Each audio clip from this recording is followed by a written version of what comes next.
Tim Densus 88 anti teror geledah rumah terduga teroris di Garut, Jawa Barat. Dari rumah terduga pelaku, polisi amankan sejumlah barang bukti.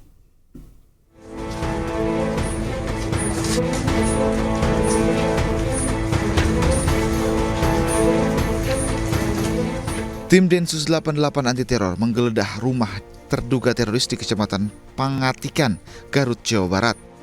Penggeledahan ini merupakan tindak lanjut dari penangkapan terduga teroris di Tasikmalaya, Jawa Barat.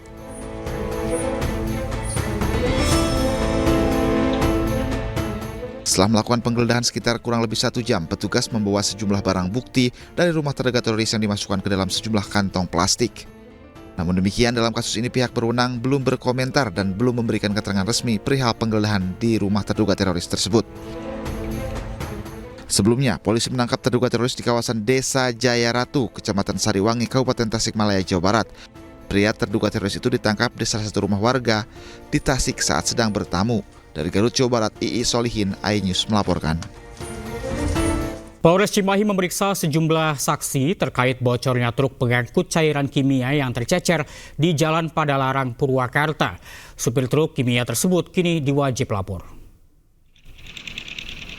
Kapolres Cimahi AKBP Tri Suhartanto mengatakan telah memeriksa 10 saksi terkait penyebab bocornya truk pengangkut cairan kimia di Jalan Padalarang, Purwakarta yang mengakibatkan kerusakan pada sejumlah kendaraan.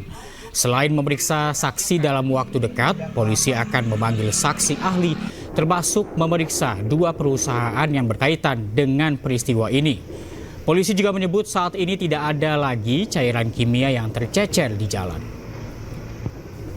Sampai dengan saat ini masih dalam proses penyelidikan dan memang belum ada tersangka yang kita tetapkan karena kita masih menunggu proses penyelidikan. Jadi setelah kita lakukan penyelidikan, kemudian setelah kita lakukan gelar perkara, kita akan nanti menentukan tersangkanya.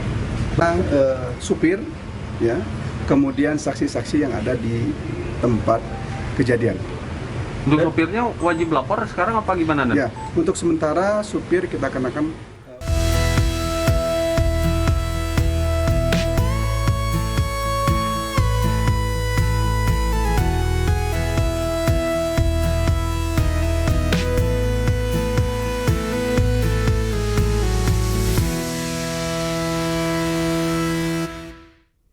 Ya, jelang pergantian tahun, Bandara Internasional Soekarno-Hatta dipadati oleh para penumpang pada Sabtu malam. Diprediksi sebanyak 150.000 orang akan berangkat dari Bandara Soekarno-Hatta pada libur Natal dan Tahun Baru kali ini.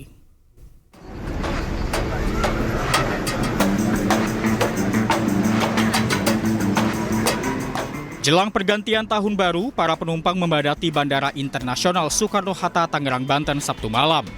Diprediksi pergerakan penumpang mencapai 150.000 orang atau naik 5% dibanding hari biasa dengan jumlah 1.045 penerbangan. Adapun rute favorit untuk domestik yaitu Denpasar, Medan, Makassar, Balikpapan, dan Surabaya. Sementara untuk rute internasional yakni Malaysia, Singapura, dan Jeddah. Kebijakan potongan harga 10% untuk rute domestik dari pemerintah pun disambut sukacita oleh sejumlah penumpang karena dapat membantu meringankan masyarakat dalam menggunakan transportasi udara. Nggak ada sih, liburan aja. Emang udah jatah tiap tahunnya pulang ke Indo buat keluarga. Ya pengen aja pulang gitu kan, dapat tiket yang pas ya udah pulang. Penumpang diimbau untuk datang 2 jam lebih awal guna menghindari terjadinya keterlambatan. Penumpang juga harus berhati-hati untuk selalu memastikan membeli tiket di aplikasi resmi maskapai yang sudah terverifikasi keabsahannya. Dari Tangerang, Banten, Hasnugara, iNews melaporkan. Cuaca buruk berdampak pada penerbangan di Bandara Internasional Ngurah Rai, Bali. Sebanyak 7 penerbangan harus dialihkan ke bandara lain dan 14 penerbangan mengalami keterlambatan atau delay. Akibat intensitas hujan yang tinggi pada Sabtu kemarin membuat penerbangan di Bandara I Gusti Ngurah Rai, Bali terganggu. 7 penerbangan menuju Bali harus dialihkan mendarat ke bandara lain dengan rincian 5 penerbangan domestik dan 2 penerbangan internasional. Adapun 5 penerbangan domestik yang dialihkan meliputi 2 penerbangan dialihkan ke Surabaya, sementara 3 penerbangan lainnya dialihkan ke Lombok. Sementara itu 2 penerbangan internasional yang dialihkan adalah Malindo Air, rute Melbourne, Bali, dialihkan ke Surabaya, dan AirAsia, rute Perth, Bali, dialihkan ke Lombok.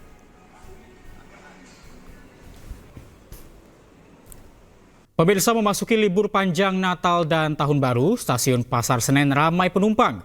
Keramaian mulai terjadi di stasiun Pasar Senen, Jakarta oleh calon penumpang yang hendak berlibur dengan menggunakan moda transportasi kereta api jarak jauh. Diprediksi hari ini, jumlah calon penumpang yang akan diberangkatkan mencapai 19.698 orang dan masih akan terus bertambah. Para penumpang sengaja memilih berlibur menggunakan kereta api untuk efisiensi waktu dan harga yang terjangkau.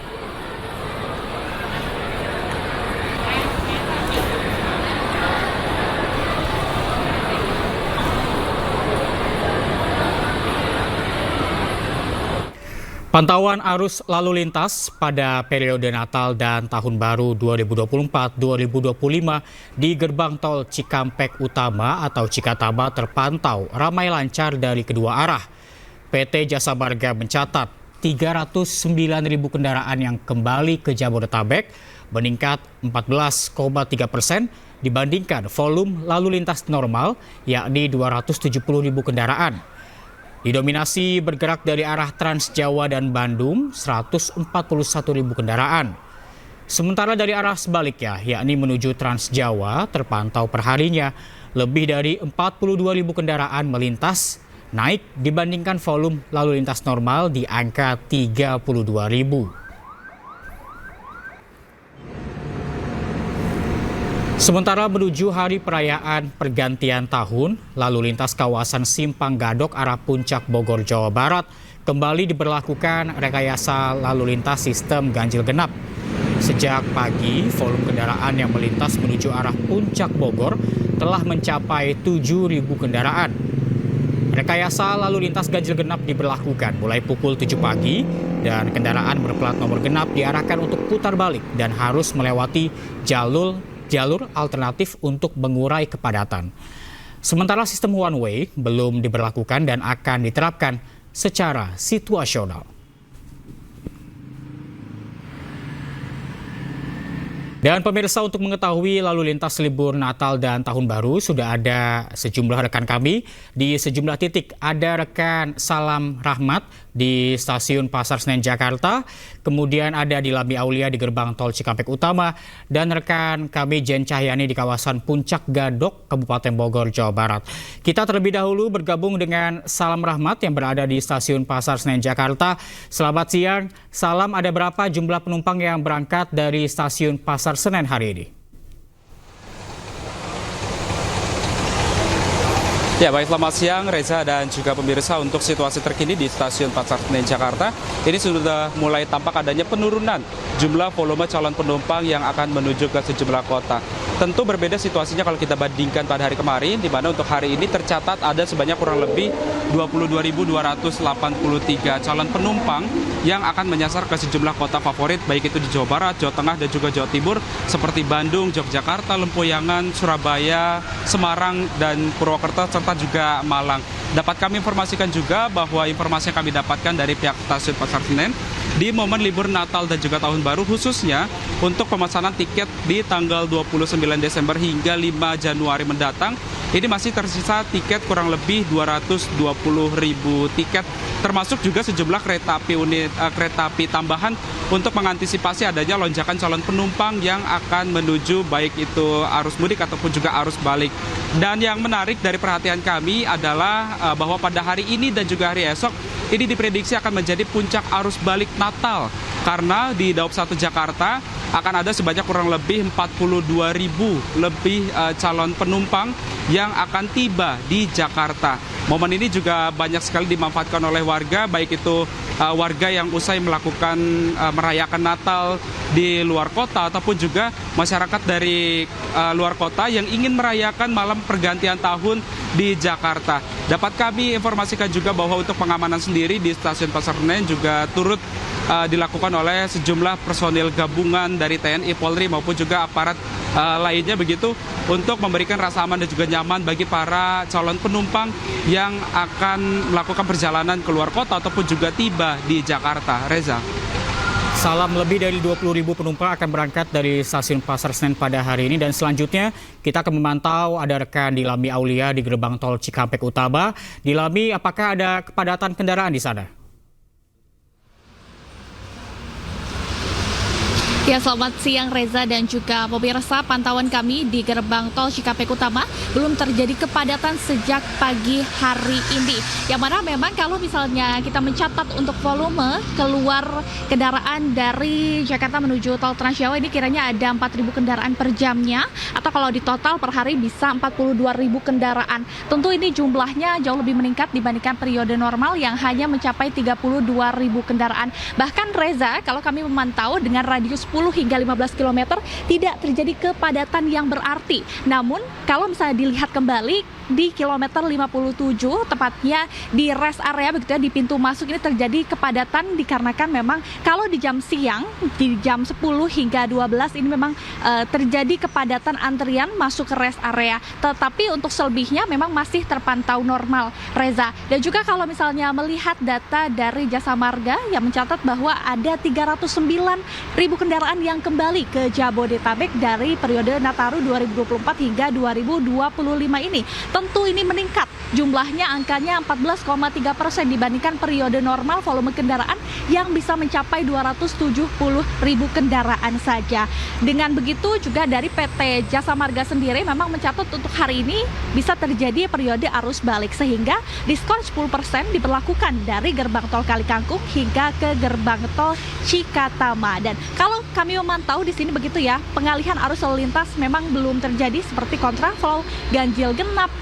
Ini belum terjadi karena kalau misalnya melihat kembali, kalau kontraflow ini akan diberlakukan jika kendaraan melebihi angka 5.500. Sementara untuk one way akan diberlakukan jika kendaraan melebihi 8.000 kendaraan per jamnya. Sehingga kami juga masih pantau bersama Reza, karena untuk sejauh ini kembali volume arus lalu lintas normal, ramai lancar, tidak ada kepadatan yang berarti. Kalau merujuk kembali kepada pernyataan dari Kapolri Jenderal Listio Sigit mengatakan bahwa untuk puncak dari Nataru memang terjadi pada tanggal 21 Desember, dan kalau misalnya selebihnya begitu setelah tanggal 21 ini lalu lintas memang normal karena kepadatan akan terjadi di area jalur wisata. Itulah memang yang harus diantisipasi begitu oleh pihak polisian sendiri.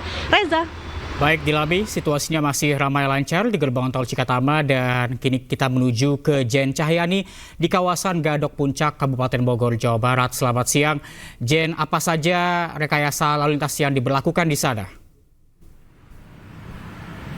Selamat siang Reza dan juga pemirsa. Untuk rekayasa lalu lintas yang diterapkan di area Simpang Gadok sendiri pada pagi tadi sekitar pukul 7 sampai pukul 9 pagi diterapkan rekayasa lalu lintas ganjil genap, di mana kendaraan yang melintas di jalur utama ini jika memang plat nomor kendaraan ganjil maka akan diperbolehkan untuk melintas di jalur utama, sementara untuk plat nomor kendaraan genap akan diarahkan untuk putar balik dan juga harus mencari jalur alternatif lain.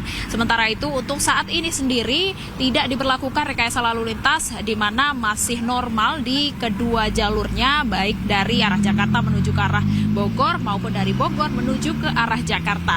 Dan untuk rekayasa lalu lintas sendiri diterapkan secara situasional melihat kondisi di lalu lintas di jalan. Jika nantinya terdapat antrian kendaraan atau kepadatan yang cukup mengular, cukup panjang, maka dari pihak kepolisian akan langsung menerapkan rekayasa lalu lintas. Salah satunya rekayasa lalu lintas one way atau satu arah akan diberlakukan.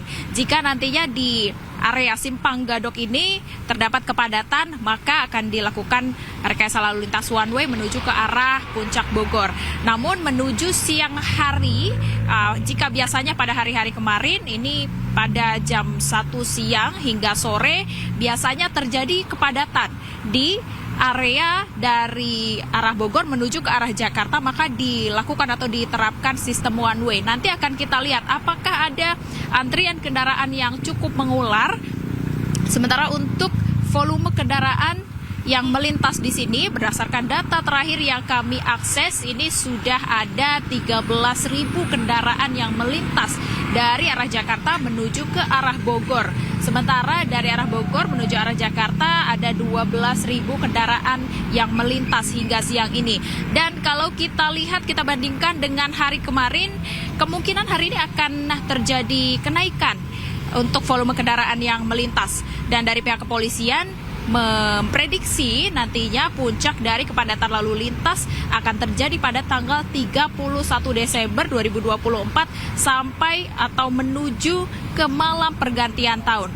Dan perlu diingat juga, Reza dan juga pemirsa, dari pihak kepolisian juga telah mengimbau bahwa nanti pada tanggal 31 Desember 2024 menuju ke malam pergantian tahun akan ada Car Free Night atau malam bebas kendaraan. Jadi bagi masyarakat atau pengendara yang ingin melakukan perjalanan diimbau untuk memperhatikan jam keberangkatan mereka.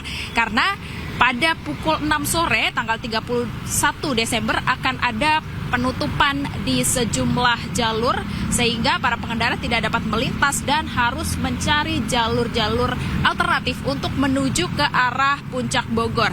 Nanti akan kita lihat bagaimana situasi lalu lintas semakin siang atau bahkan semakin sore, apakah semakin padat, dan jika semakin padat maka dari pihak kepolisian akan langsung menerapkan sistem rekayasa lalu lintas. Sementara dari pihak kepolisian juga tetap mengimbau kepada masyarakat atau pengendara jika ingin melakukan perjalanan tentu saja untuk memperhatikan beberapa hal. Salah satunya yang penting yakni memperhatikan apakah plat nomor mobil para pengendara ini, masing-masing pengendara sudah sesuai dengan tanggal keberangkatan. Jika tanggal ganjil, maka bagi kendaraan yang berplat mobil ganjil aman untuk melintas. Jika plat nomor genap, maka harus mencari jalur alternatif lain. Dan ini perlu diperhatikan juga jam keberangkatan bagi Anda pemirsa agar tidak terjebak macet atau penutupan jalan atau bahkan rekayasa lalu lintas yang diterapkan.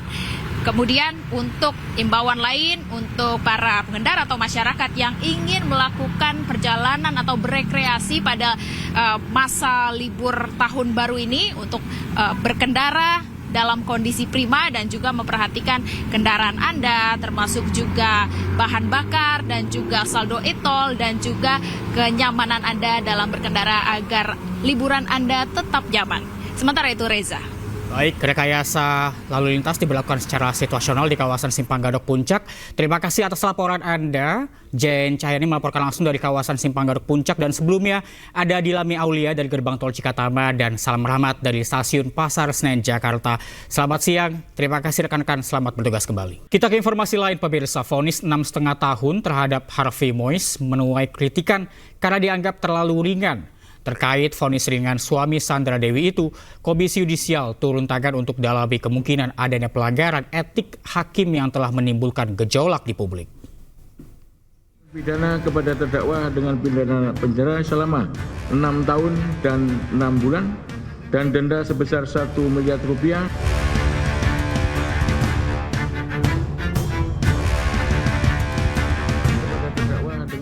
Vonis 6,5 tahun yang dijatuhkan hakim kepada Harvey Moise menuai kritikan dari sejumlah pihak. Vonis tersebut dianggap terlalu ringan untuk nilai korupsi yang merugikan negara hingga 300 triliun rupiah. Mantan Menko Polhukam Mahfud MD menilai vonis 6,5 tahun penjara dan uang pengganti 210 miliar rupiah serta denda 1 miliar rupiah terhadap Harvey Moise menusuk rasa keadilan di Indonesia. Mahfud menyebut uang pengganti dan denda 211 miliar rupiah tersebut hanya 0,007% dari dakwaan merugikan keuangan negara 300 triliun rupiah. Saya merasa itu menusuk rasa keadilan masyarakat ya. Ini baru pertama ada orang didakwa melakukan tindak pidana korupsi dan tindak pidana pencucian uang sebesar 300 triliun. Terkait vonis ringan Harvey Muiz, Kejaksaan Agung mengajukan banding. Kapus Penkum Kejaksaan Agung Harli Siregar menyebut ada ketimpangan hukum dalam vonis tersebut. Ada range yang terlalu jauh antara tuntutan dengan putusan. Yang kedua, bahwa tentu jaksa penuntut umum mempertimbangkan rasa keadilan masyarakat yang masih belum dipertimbangkan secara utuh oleh pengadilan. Komisi Yudisial juga turun tangan untuk mendalami vonis terhadap Harvey Muiz, sebab vonis 6,5 tahun penjara terhadap suami dari Sandra Dewi itu terlalu ringan dan menimbulkan gejolak di masyarakat. Salah satunya kemungkinan ada dugaan pelanggaran etik yang dilakukan oleh hakim. Tim Liputan iNews melaporkan. Sebanyak 7 oknum polisi Polrestabes Medan ditempatkan di tempat khusus atau Patsus buntut dari tewasnya seorang terduga pelaku pengancaman dengan kekerasan. Ketujuhnya kini berstatus terduga pelanggar dan terancam dijatuhi sanksi.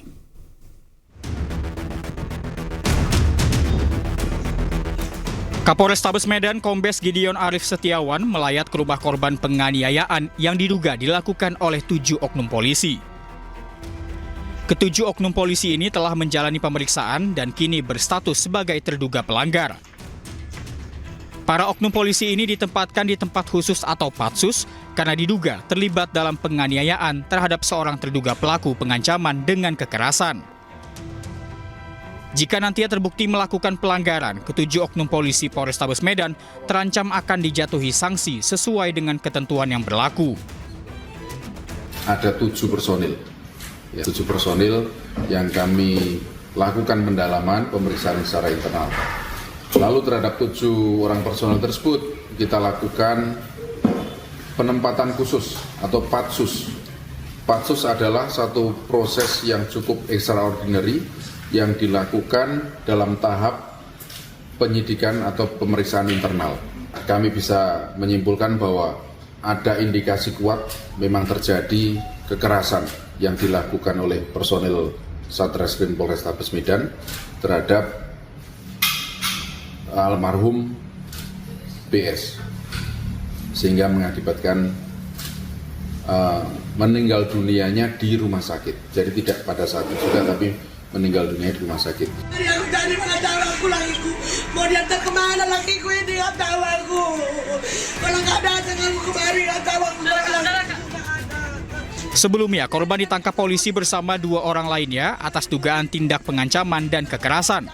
Usai ditempatkan di sel sementara, korban yang baru 2 hari ditahan di Polrestabes Medan meninggal dunia dengan kondisi lebam di wajah dan dada di Rumah Sakit Bayangkara Medan. Pihak Polrestabes Medan tak menampik korban tewas karena adanya tindak kekerasan saat penangkapan. Dari Medan, Sumatera Utara, Adi Palapa Harahap, iNews melaporkan. Presiden Prabowo Subianto meminta koruptor untuk tobat saat memberi sambutan dalam perayaan Natal Nasional di Indonesia Arena, Jakarta. Prabowo kembali menegaskan akan memaafkan koruptor jika mengembalikan sesuatu yang telah dikorupsi. Maafkan koruptor. Bukan begitu. Kalau koruptornya sudah tobat, bagaimana tokoh-tokoh agama? Iya kan? Orang bertobat, tapi kembalikan dong yang kau curi.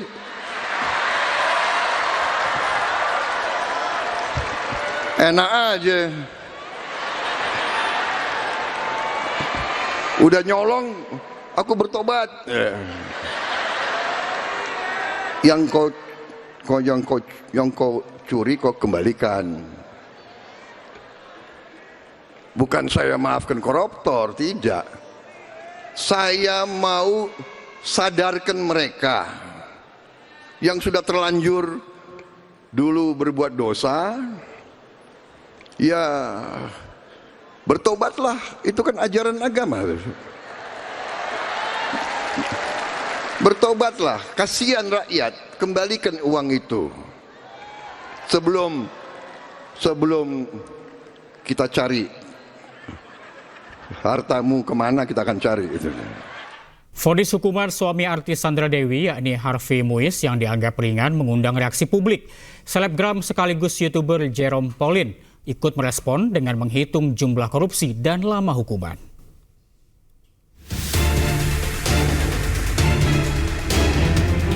Vonis hukuman terpidana kasus korupsi timah Harvey Muiz mengundang reaksi di masyarakat. Bagaimana tidak?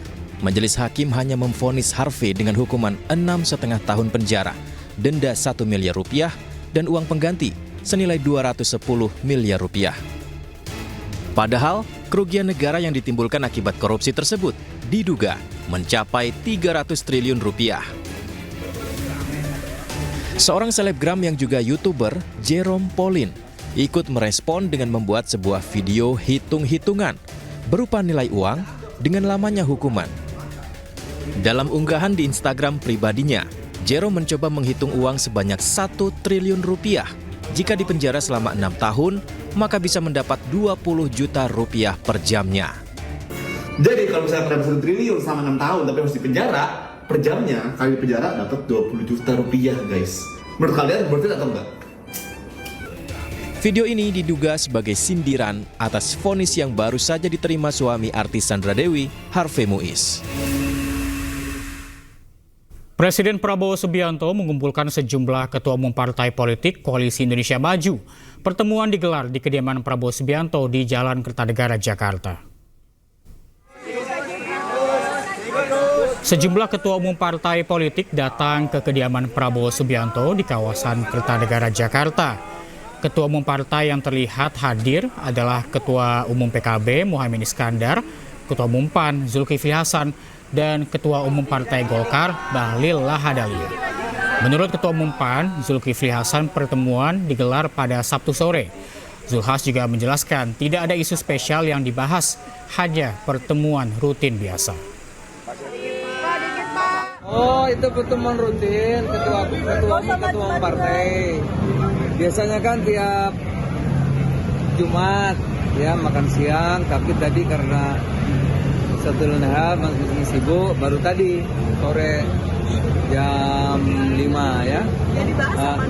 Ya tentu kita melaporkan masing-masing yang kita lakukan. Gitu. Pak, bakal ada surprise kayak reshuffle nggak sih Pak dari pertemuan tadi? Pertemuan rutin ya. Makasih. Ya pemirsa, Anda masih di Anyu Siang bersama saya Aulia Wardani. Informasi selanjutnya, ada 3 bangunan di kawasan Jalan Yosudarso, Kelurahan Sukaraja, Bandar Lampung yang ludes terbakar. Sementara di Koja, Jakarta Utara, kebakaran menghanguskan 6 bangunan.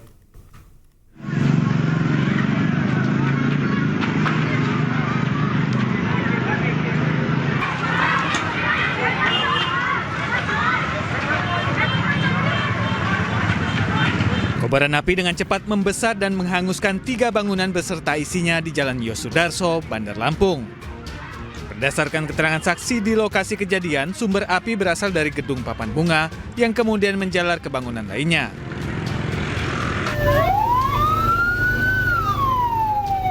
Dinas Pemadam Kebakaran dan Penyelamatan Kota Bandar Lampung menerjunkan 14 unit armada serta 60 petugas. Akibat peristiwa ini, 3 bangunan ludes dilalap api. Setelah 2 jam, api berhasil ditaklukkan petugas damkar. Di awalnya ini sudah keluar asap, terus cepat membesar. Terus dari sini udah asapnya udah ke atas sudah. Udah tiba-tiba udah besar lah ya? Iya, tiba-tiba udah besar karena dia kecampur angin, ketiup angin dia. Beruntung tidak ada korban jiwa maupun luka dalam peristiwa ini. Dugaan sementara, kebakaran berasal dari korsleting listrik. Dari Bandar Lampung, Andres Afandi, iNews melaporkan. Ya pemirsa, Anda kembali di Anyu Siang. 2 hari jelang libur tahun baru, sejumlah lokasi wisata dipadati warga di Jakarta. Pantai Ancol jadi primadona. Masih dalam momen libur panjang Nataru, area Pantai Ancol nampak ramai pengunjung yang menghabiskan waktu bersama keluarga. Sebanyak 9.000 tiket telah terjual hingga pukul 9 pagi ini. Lokasi yang tak terlalu jauh dan banyak pilihan rekreasi jadi faktor mengapa Pantai Ancol masih jadi favorit pengunjung memilih area Ancol sebagai tempat wisata di momen libur sekolah.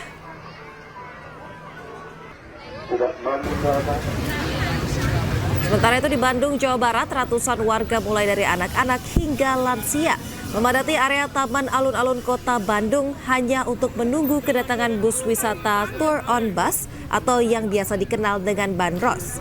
Selama libur Natal dan Tahun Baru, bus wisata Bandros jadi primadona wisatawan yang tengah menghabiskan masa liburan Natal dan Tahun Baru di Kota Kembang. Dishub Kota Bandung menyediakan 6 bus yang setiap harinya melayani 1.000 wisatawan.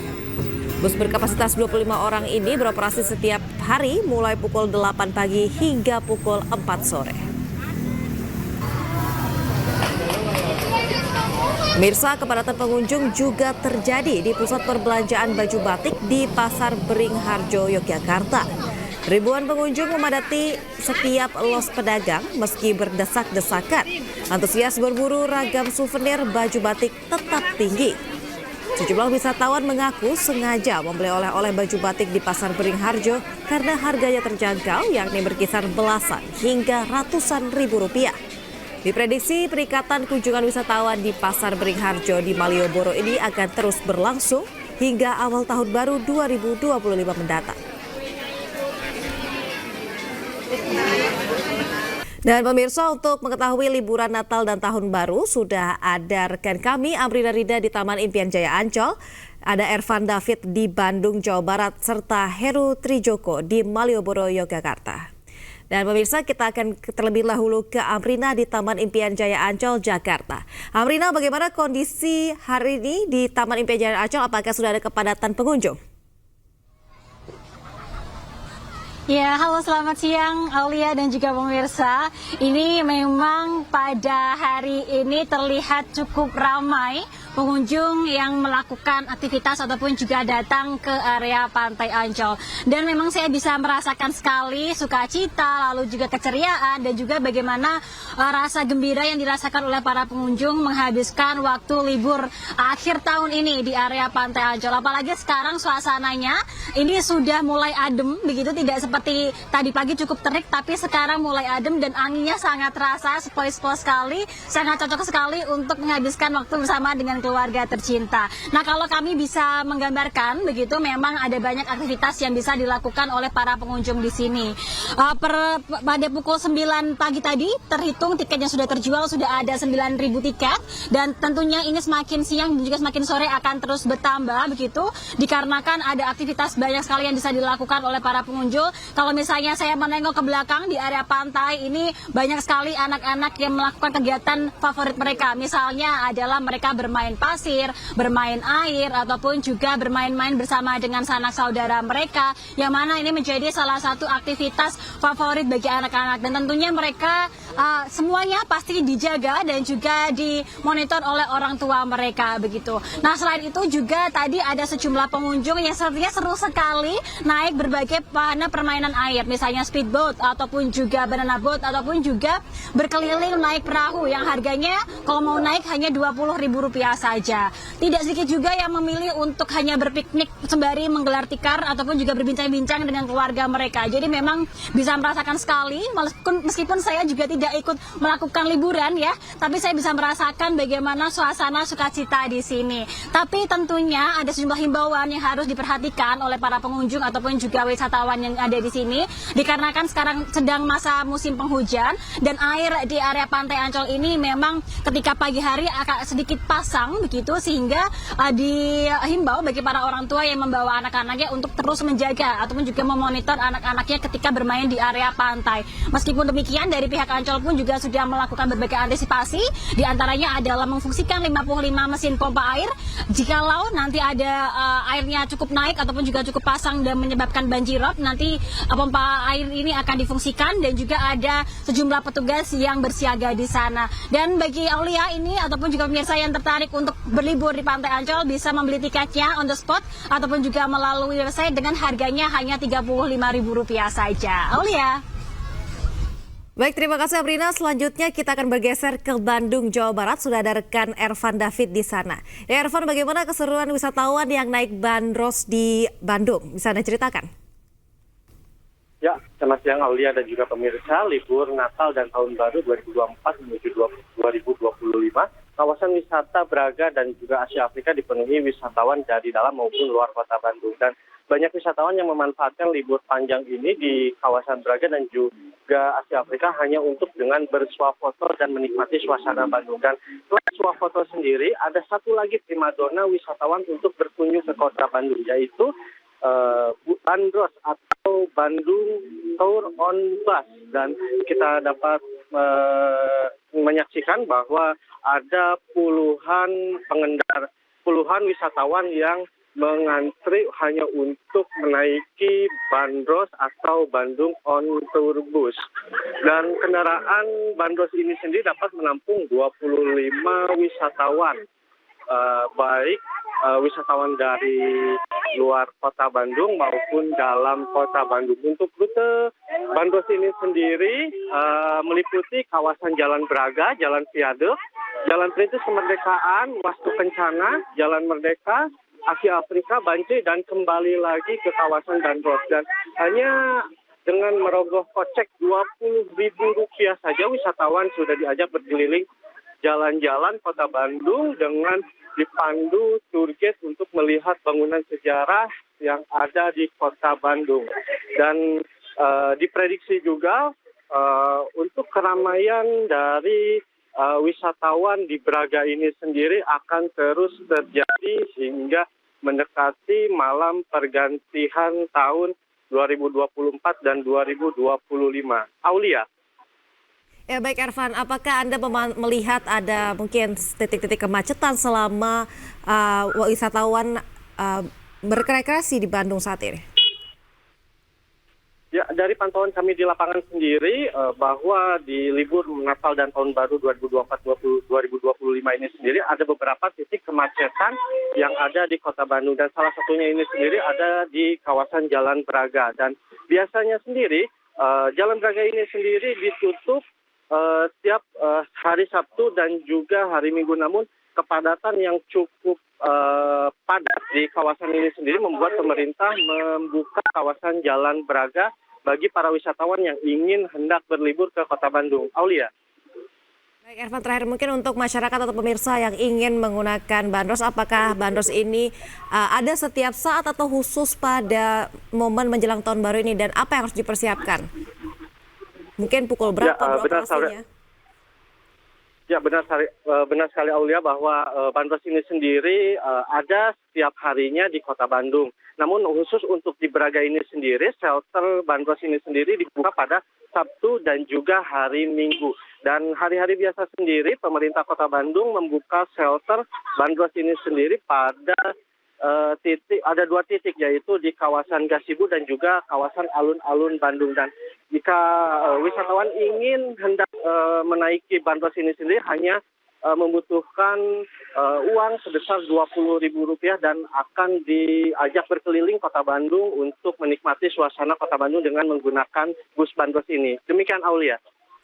Baik, terima kasih Ervan atas laporan Anda. Selanjutnya kita akan balik ke kawasan Malioboro, Yogyakarta. Ada rekan Heru Trijoko di sana.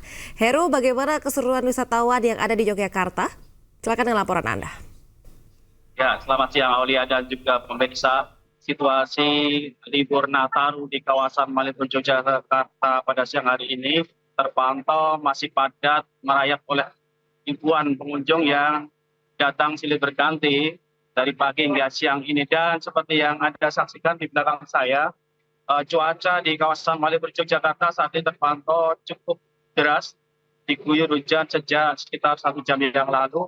Namun hal ini tidak menyurutkan antusiasme wisatawan untuk berkunjung ke Malioboro, Yogyakarta.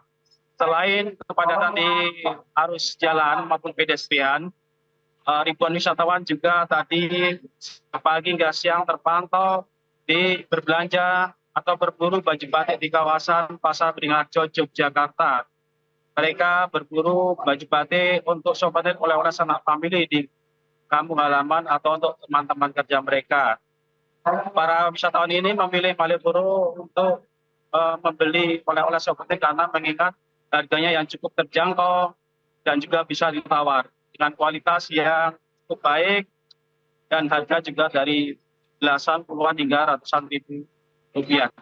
Dan diprediksi kunjungan wisatawan pada masa Nataru ini akan terjadi puncaknya pada malam pergantian tahun, sementara kunjungan untuk di tempat souvenir oleh-oleh diberikan sampai awal tahun 2025.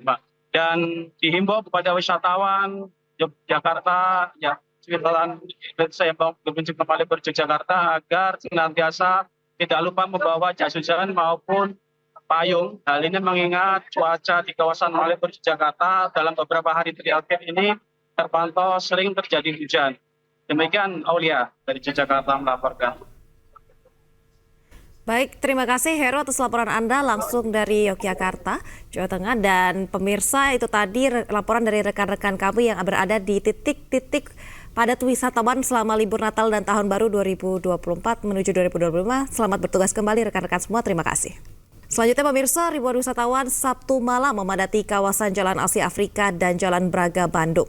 Akibatnya arus lalu lintas di kawasan tersebut macet total.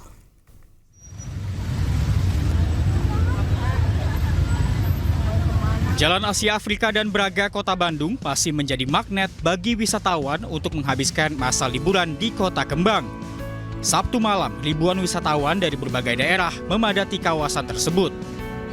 Mereka datang bersama keluarga dan kerabat untuk menikmati suasana malam. Lagi liburan. Kenapa pilih kawasan ini? Karena besok tuh ada acara tugas juga kerja mama, jadi ikut juga ke Bandung satu keluarga semua. Oh, jadi sengaja macet-macetan ini nggak masalah juga ya? Nggak masalah sih, emang biasanya Jakarta juga macet. Jadi ya udah biasa gitu. Di sini macet, ya udah biasa gitu. Para wisatawan juga dapat berfoto bersama hantu-hantu dengan tampilan seram yang menjadi salah satu atraksi di kawasan Asia Afrika. Sama keluarga. Keluarga? Iya. Mengapa liburan ke Kota Bandung? Karena belum pernah ke Bandung. Oh, belum pernah? Menurut Mat, lihat suasana Asia Afrika ini seperti apa? Seru, rame, serem. Ya. Baik, foto sama siapa aja nih? Tadi sama Pocong, ini sama udah. Banyaknya wisatawan di kawasan ini mengakibatkan arus lalu lintas di sepanjang Jalan Asia Afrika macet parah. Diprediksi suasana seperti ini akan terus berlangsung hingga malam pergantian tahun 2025 nanti. Dari Bandung, Jawa Barat, Billy Maulana Finkran, iNews melaporkan. Ya pemirsa, tidak hanya di Bandung, wisata malam libur Nataru di Pulau Dewata, Bali juga ramai wisatawan. Salah satu lokasi yang menjadi primadona adalah kawasan wisata Kuta yang ramai didatangi wisatawan dalam dan juga luar negeri.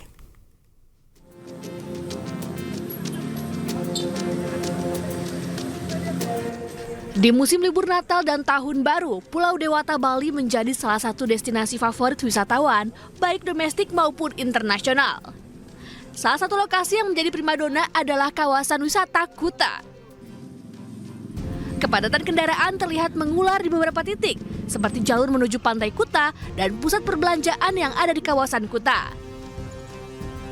Wisatawan yang datang tidak hanya untuk menikmati keindahan pantai, tapi juga berbelanja serta berwisata kuliner.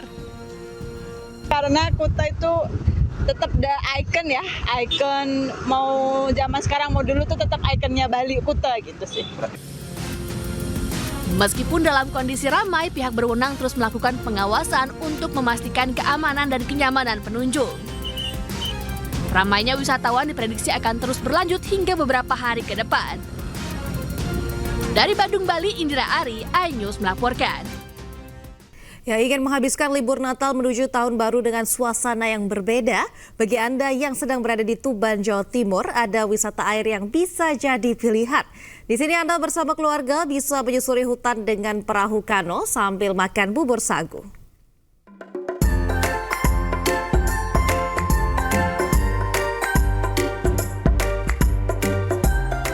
Menyuguhkan pemandangan air dengan perpaduan rimbunan pohon sagu membuat wisata ini sepintas seperti berada di tengah hutan asri menyejukkan.